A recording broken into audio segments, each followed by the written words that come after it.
Hey guys, welcome to this week's show. Big week, playoffs started.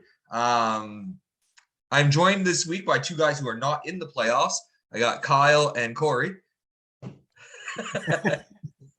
Yeah, Kyle has some important information to share with us that he's been kind of teasing for like a month, so we decided to bring him in today. Corey's done a lot of work today too, putting together our the bracket results, and we had a great participation. We ended up with what, 10? Like 11. 11 out of 16 is pretty fucking good. I'll take that any day. Yeah. So I'm pretty excited to go over that and see what everyone thinks. I'm glad I have two guests as we can get a little more perspective on their options, what they think of each round and whatnot. So but I guess let's start with last week's results, which pretty much determined seeding for this week's matchups here. No other excitement going on in the league because everything else was decided. No team able to make it in. Braden gets his golden cock. I'm told, though, it'll be ready, next week? Yeah, I'll be ready next week. Probably, actually late this week. They had to order in the base for the Caucasaurus because I'm getting it bigger so it could fit more names on it. How much does that cost? Well, the trophy itself was actually $50, but then it was like $50 shipping. So that was 100, and then the base, I'm not too sure.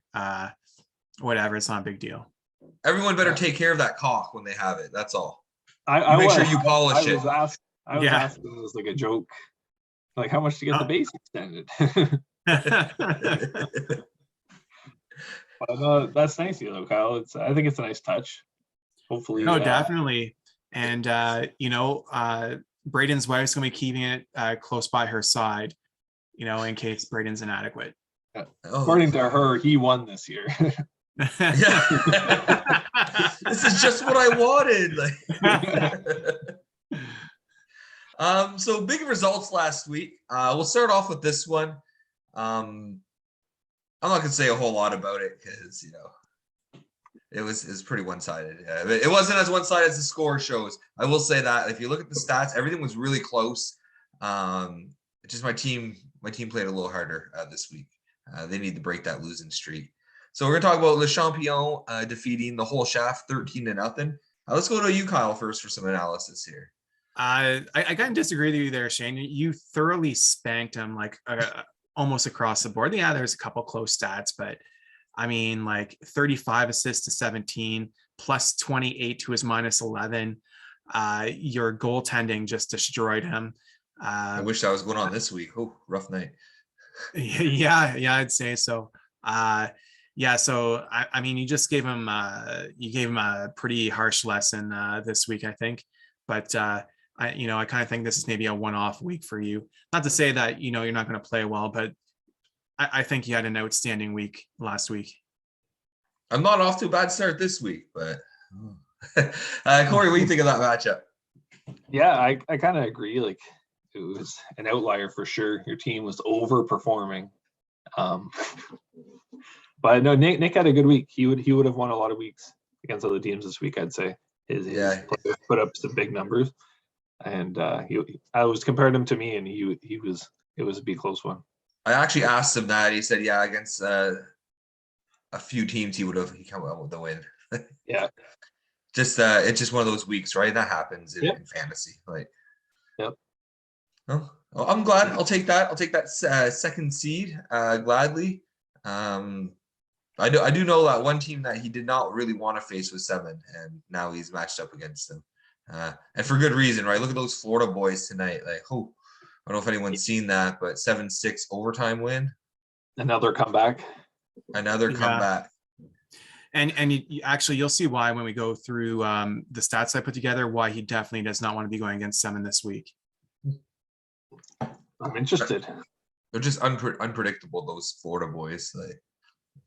That right there is enough for me. Yeah. Playoff push was defeated by Get Off My Grass to solidify the 7th seed for Dan. What do you think about this matchup, Kyle? Yeah. Did you say Kyle or Corey? Yeah, I'm not sure. Okay. Okay, I'll just go ahead. Yeah, this is a pretty close matchup. I mean, Derek completely demolished him in scoring, but Dan kind of got away with it because he got some of the lucky stats, the shorthanded points, the game-winning goals, and the shutout that kind of pushed him over the edge. What do you think, Corey? Yeah, Stellaris, big shutout for him. I really think sealed it for him for this week.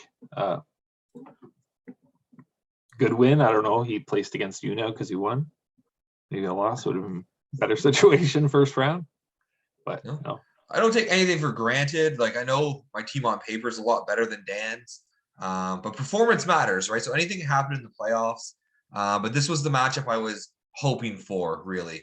I looked at the schedule. His goalies have a tough enough week, and he hasn't really run any starters, right? So I don't know.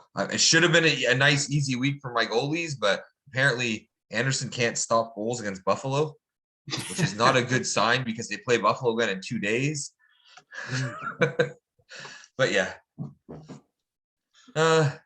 7 on the ice. Taking on Cherry Pickin' Daddy, defeating him and clinching the 6th spot. Tell me about this one, Kyle.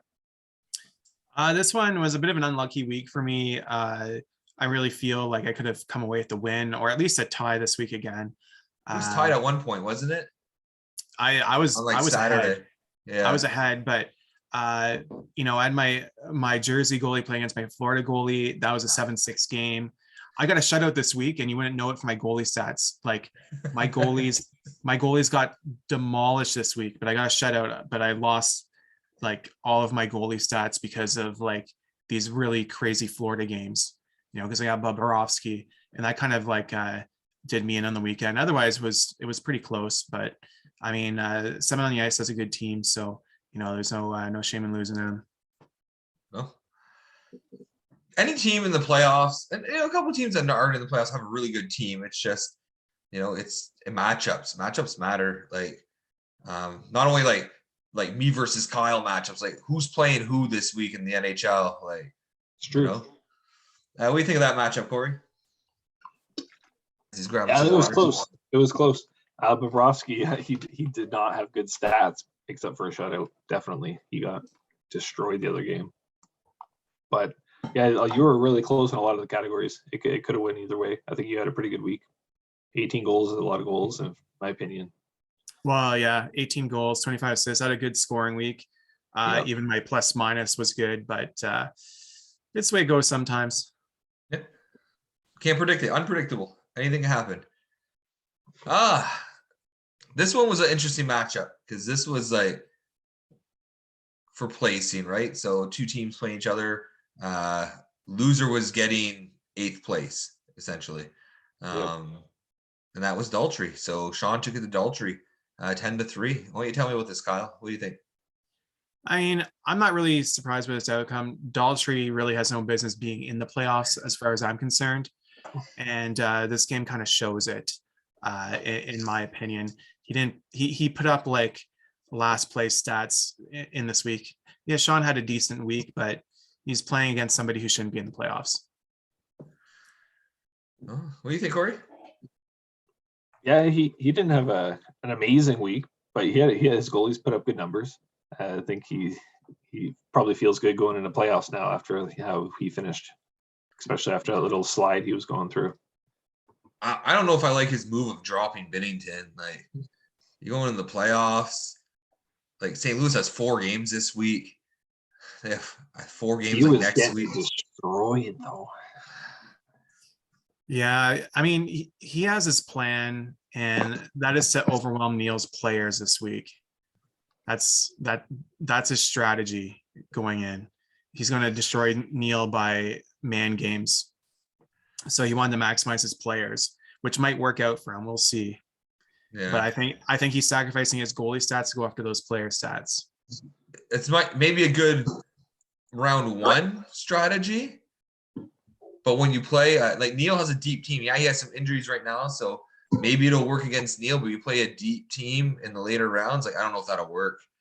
Like, I'm not too sure. I mean, I picked Neil to go all the way, although I a little bit regret that just because you're looking at what Neil's team's going through right now, and it's just it's pretty dodgy. It is, but hey, it's playoffs. They'll persevere here. They'll get through it. Yeah. Or they won't. Whatever. We'll see. Either way, a big threat off the board in that matchup. So I don't care. This was a good matchup too. Domo versus Neil. Domo pulling out an 8-5 win. This is for Division 1 supremacy. Kyle, what do you think happened here? Neil had a bad goaltending week. That's what happened. And that doesn't really happen too often to Neil. And, Big D was there to take advantage of it. What do you think, Corey? Yeah, it's true. That's pretty much what it came down to. Don't want to have an amazing goalie week. It was average, but yeah, Neil's was really bad. So that's not too often you see a couple weeks of that. So I think he still has two really good goalies, even with Sorokin out, even though he's close to coming back. So I don't think he's going to be in too much trouble. I still picked him to move on. In a match that really meant nothing. We have Hockey Balboa versus Please Don't Feed the Goalie. This guy has been the most inactive GM I think we've probably ever had. Please don't feed the goalie. I mean, how do you not even make trades at the deadline now? I'm never gonna get over that. Like this is, I feel like at this point he's pretty bad for the league. But we can talk about that another day and see what we want to do. But Kyle, what happened here? You said it all. Braden showed up and won by showing up. Yeah, he made moves. He made 3 ad drops there on the weekend. Yeah. Good for him. And really, like, I kind of feel bad for Braden because really Tyler should be going home with the Caucasaurus, but it's just how it played out. I'd rather it be Braden because at least we know Braden will be in the league long term. Yeah. Like we can't say the same about Tyler. We don't know. He doesn't communicate with anyone ever. So I don't know. At least Braden, it'll mean something for the league because he'll be in the league for a while, and we'll have something more to poke at him with. Yeah. What do you think, Corey? What happened here? Yeah, he had an average week, and that's all he needed. Simple as that. Yeah. Hockey Balboa, the Braden bye week. Shows that you have to be active at least to get your bye week. So another matchup that really meant nothing. Patches defeated Travis. Well, you tell me about that one, Kyle. Yeah, this is razor thin. Could have went either way. Patches just ended up edging him, but it was really close. Yeah. What do you think, Corey? Yeah, same. Not great weeks for either of them. I don't think I saw Patches making much movement. And no one was watching it. Let's admit it. No one was watching that matchup. No one cared, Travis. Saucier Pass defeating Clefbaum in another match that really only had pride on the line. Why don't we start you this time, Corey? Tell me what happened in your matchup. My goalie showed up. Holy shit. Never. Better late than never, right?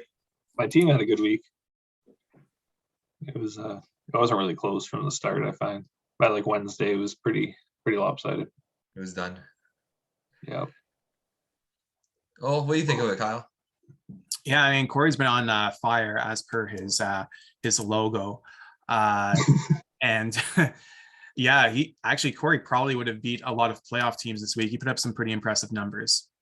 Yeah. 2 goalie shutouts is a lot. Then I got to make tough decisions with your keepers. So I got time for that. You got a lot of time. Future Corey will worry about that. That's it. I heard you say something about you're going to do your research this year. I don't know. I don't know. What's that about? We'll see about that. So with that said, that is the end of our regular season predictions. Oh, that's the wrong file. Here we go. So I'm gonna hand it over to Corey here to go over, his work that he put together. Thank you again for doing that for the league. Yeah, no problem. So we started off with a big matchup here, Shane and Nick. Shane coming away, me the only one losing out on that one, saying the whole chef would show up, and I hope you do next week. Yeah, me and Neil going against Dan here, getting the win against Derek. We only had Neil and Kyle going against Mark, but Mark came away with the win against Cherry Pick and Daddy. JC Petit, now the King Hanks, getting the win. I predicted a tie, I got the loss. Everyone else got the win. Everyone taking Neil over Domo, and none of us getting it right. But the next 3 matchups here, we all picked Hockey Balboa to win over Tyler, Patrick Rumble win over Travis, and me to win over Clefbaum. I think that's the first time everyone's picked Hockey Balboa. Setting records this year, Braden. Thank you. Oh yeah, so we had you and Sean with 7-1 wins, or 7-1 record on the week. Big showing. Yeah, and that made a difference too, actually. If you look at the overall, I took a peek earlier. Yep. If you're looking at overall win percentage, that puts Sean in first place at 58% with a 7-1 win. Or Hey, he won something. And then Neil right behind at 57.4. Neil ended up with more wins because Sean did miss a week, but we were going with percentages. Right? So still a great participation. Even you there, 105 wins as well. Like 57.1 right behind as well. I did every week. And I didn't miss a matchup like you did, Neil. I took that L. I got that loss. Yeah, I got that loss. Honestly, it was great. Good participation overall. For it thinned out by the end of the year. But good participation. You know, we got a couple people around 100 to over 100 guesses here, like everyone pretty much, but it was fun. You know, this is going to be like the conference championship, like the Campbell and Wales trophies. Don't touch it, Sean. Don't take that money for this. There'll be a jinx on you. You're not going to like it. What's this preseason tab, buddy? Is that what we talked about? Did you prep that? Yeah, go for it. Yeah. You want to do that then? Yeah, Dave, pick it up. I didn't know that was prepped. Yeah, so what we did is, what we did is we talked about this for a while. This is a great idea that Corey had. And I really liked it. We did power rankings at the start of the year. So we wanted to see what the difference was where everyone voted at the start of the year based on where they finished at the end of the year. I know there was a lot of complaining, especially from Travis, saying that he was voted too low. We'll see what happened here with his season. Corey, why don't you lead us through this, what you prepped? Yeah, I just looked at who had the biggest movements, and it was the furthest back movements. We had Dan coming in at 7th overall, predicted to be 15th. Even a win that week, he could have been like 5th place, right? Maybe around there. Would even be a bigger jump. And then Domo predicted to finish 8th, finish 1st, Captain Crunch, so jump of 7 spots. And then we had Mark, the other new guy, going from 12th to 6th for a 6-spot jump. Then the 3 teams that fell the furthest, Hockey Balboa went to 16th from 7th, so went down 9.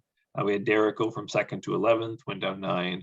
And then Travis going from 5th to 12th, going down 7. So they were the biggest movements. Any surprises? I love that we have 3 exactly right. Yeah. You know, out of 16, the league perfectly placed 3 teams in the. Not too bad. That's not bad. Not bad at all. I want to say I took a lot of flack when I was ranked number 1 at the preseason. A lot of flack, and I finished 2. So I just want to say, never underestimate. I blame Kyle Plumador for gifting you a goalie. I didn't gift it. I gave him a starter and a 6th for him. Wasn't a better starter though, obviously. That's dirt cheap at this season's prices. I did it at the start of the year before the prices really got out of hand. You know, I like to make my moves early. But no, that was a turning point for me. Obviously, like solidified my goaltending. Varlamov was injured for the first like 6 weeks of the season. And when he got healthy, their games are all over the place. Like, so I moved into a team who really didn't need him at the moment. Nope. They need him next year. Yep. But no, I really like that we got 3 right. King Hanks, we were off by 1, right?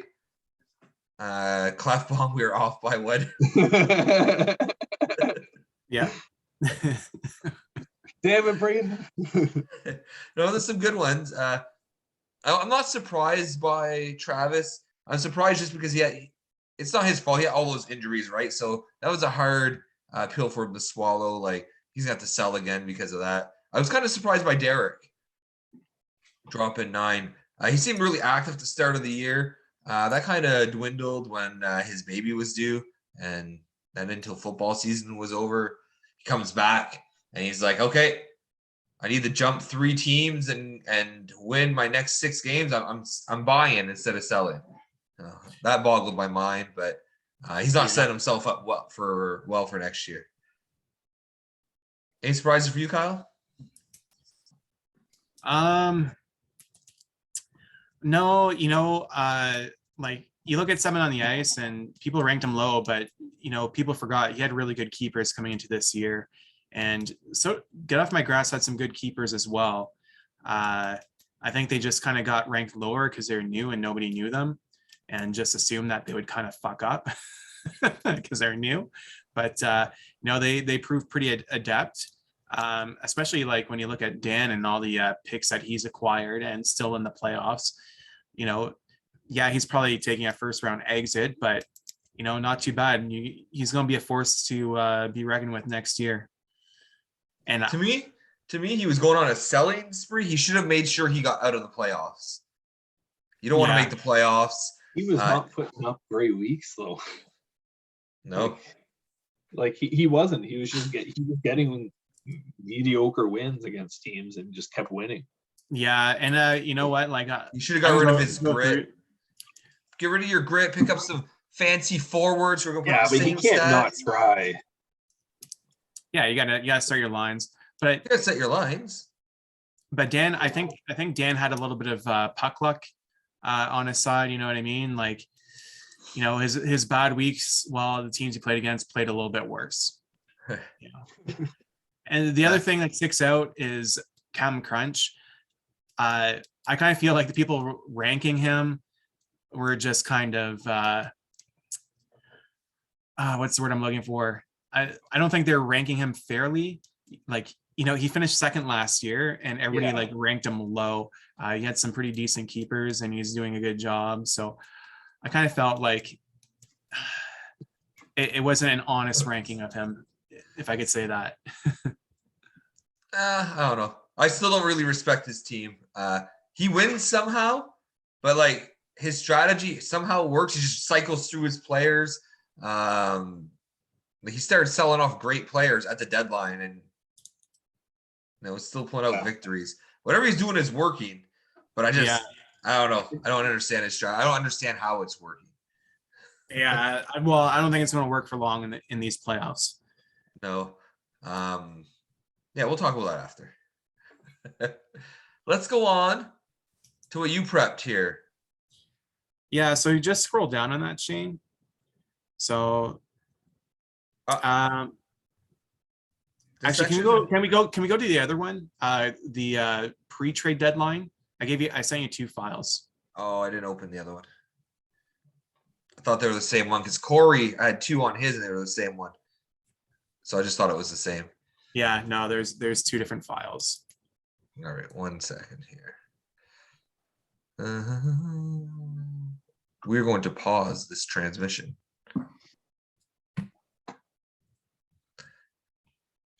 I'm not sharing, that's why. Hold on. Or I am. Yeah. I'm just a little mixed up. We are back, guys. This is the one pre-trade deadline you wanted? Yeah, pre-trade deadline. This is what you want to look at? It's not up on the screen yet.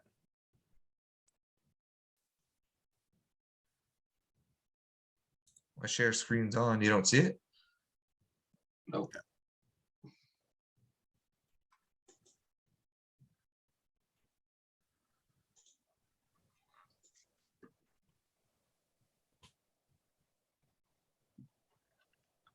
Oh, you know what?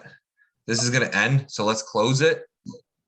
I'll resend you the invites and we'll continue off with that when we get back. Okay. We have less than 10 minutes left in this one.